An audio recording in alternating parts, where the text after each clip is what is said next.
Hi, everybody. Dan Illman, Matt Bernier. Special coverage of the late pick 4 at Tampa Bay Downs on Sam F. Davis Saturday. A card that features 3 graded stakes races. A sequence that features 3 graded stakes races. And we'll kick it off with race number 9, the Grade 3 Tampa Bay Stakes at 1 1/16 on turf. It has its own video already up on video.drf.com. From a pick 4 standpoint, I need to know, because I threw him out and I'm terrified. Inspector Lindley.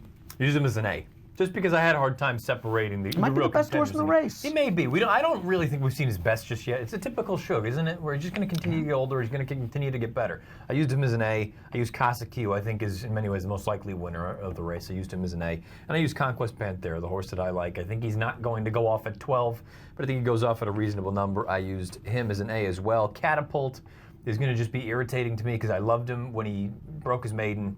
And he's just continued to be a dope ever since, but the talent is there. I used him as a B.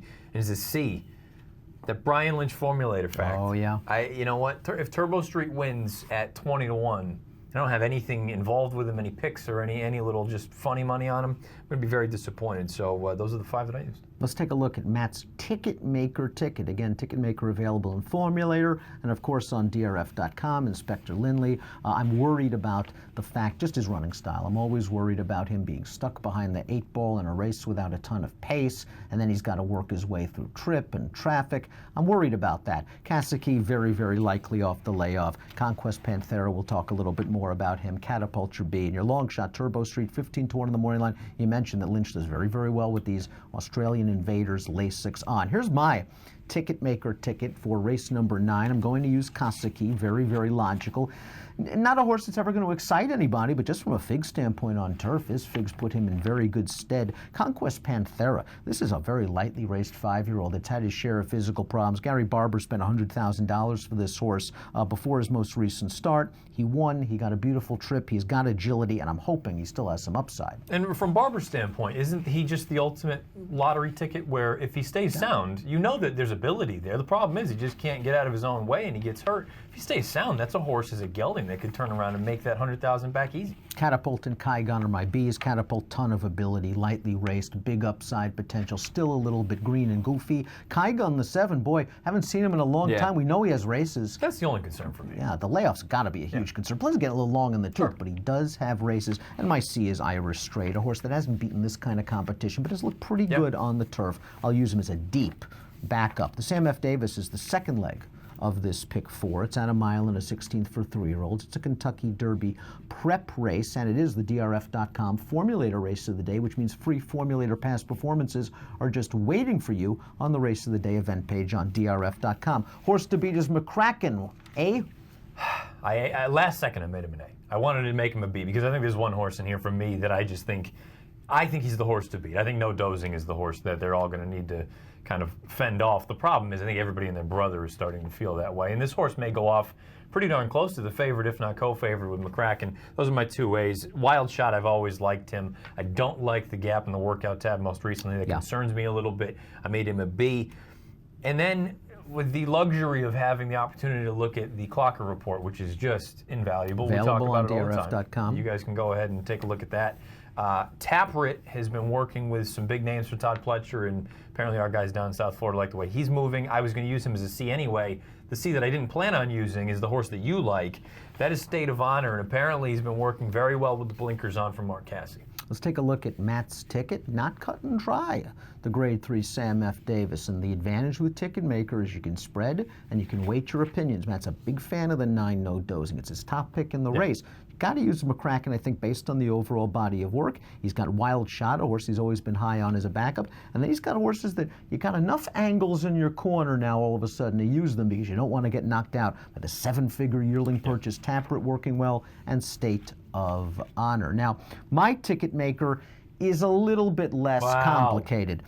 I'm going to pick State of Honor in the race. It's out there on drf.com. I think he's a better win candidate in the win pool at 8-1 or so than he is in the pick 4. I have been very, very impressed with McCracken. I think Ian Wilkes will have him ready off the layoff. I like that this has been the plan. There have been no hiccups. He is my only A. If I did have to make a change, and of course we'll be on live.drf.com Saturday for DRF Live beginning at 3 p.m. Eastern, I'll inform you of the change. And the change would be I would put State of Honor, the 1, as an A as well. Maybe. No love for my son. I wouldn't say no. That was a terrible race, the Remsen. So far, it's come back very bad. Can't argue that. But, I mean, Arnaud De La Cour, Tampa Bay Downs, very, very dangerous. As for Tappert, if he wins, we just complain about Pletcher, and that's just a show. It makes the show. So that's all well and good. Everybody wins in that situation. Race number 11, hits just keep on going. It's a Teppenless endeavor. You know what that means? It means No. a better betting race, especially from a pick think so? four I think so. Because, well, I mean, from a pick four standpoint, Teppen, move on. You were going to try to beat the big girl?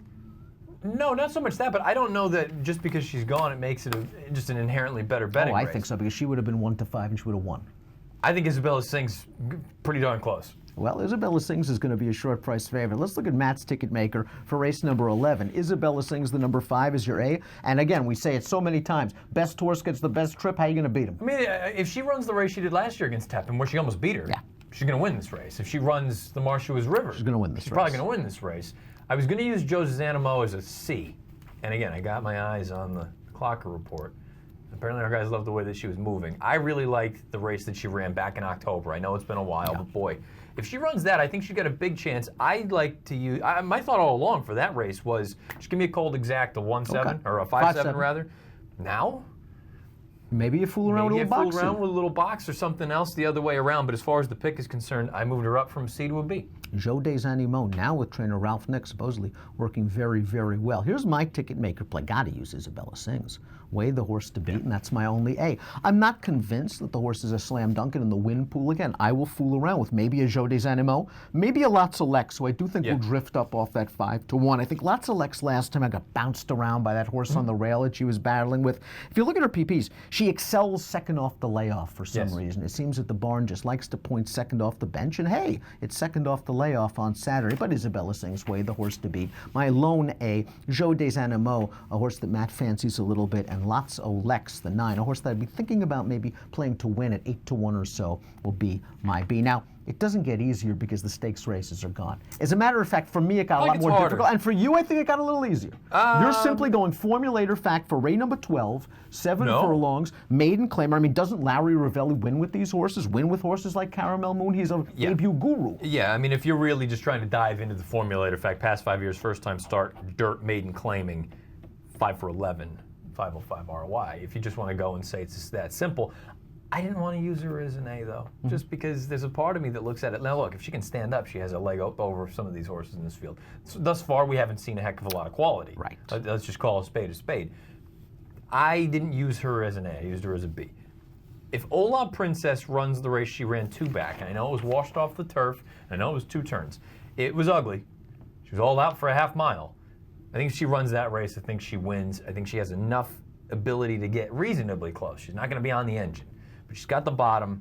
I'm drawing a line through the turf race. She's my A in here. I'm going to use the 3, Carmel Moon, just simply because, again, Ravelli with the numbers is ridiculous. And then with C's, if I can get there with my A's, I think there could be a little bit of chaos. Now, why not? The 4, Miss High Tide, I don't love her, but I had to use her. Gerald Bennett with this move does very, very well. The 7, Smooth Cookie, I wanted to like her. I just thought that last race wasn't very good. The interesting one for me is the 9. Beautiful pedigree. Moberini, simply because she was a little bit of a goofball in the gate. She threw the jock got back on. And she just plugged along at the end, but she took a little bit of money in that debut. She's 20 on the line. She gets Boca Chica. She's one of my 3 C's. Here is the Mac Bernier final ticket maker play for the late pick 4 races 9-12 at Tampa Bay Downs. It's a beautiful Saturday afternoon. I'm not going to say it's your last chance to change because obviously DRF Live 3 p.m. Eastern on Saturday. You'll have opportunities tracked, those, conditions, scratches. But if you had to make a change right now, well, if any, or do you love it? If I had to make a change, interesting. Well, I guess it comes down to how much do I want to have tied up in A's, because I could easily make the 3 in the final race an A and feel comfortable with that. But then at the same time, if I really wanted to just hammer opinions, I would move McCracken to a B. Okay. And no dozing is my only A, and roll through with that. But right now, unless things change, I think I'm pretty content with that. I think if you play that, an A's, an all A's and B's, and an A's with C, it's $40. Okay. And so you could have the all A's for $1.50, something like that. And again, Ticketmaker available right there in Formulator and also on DRF.com. Here's my final Ticketmaker play, including race number 12. I'm throwing out Caramel Moon. I double dog dare you to beat me at 7. Bold I know, man. but you know something? It's because every week with beer on Deer, I hate first-time starters. I hate first-time starters. And I play a first three, runs a good second or a third. And I'm like, I was right. And then he's cashing. So this time, if Caramel Moon wins, we'll find beer. He's gone already. I'll wait till the show is over. And then at the end of the day, I'll catch him and I'll hurt him. But I'm going to go right now.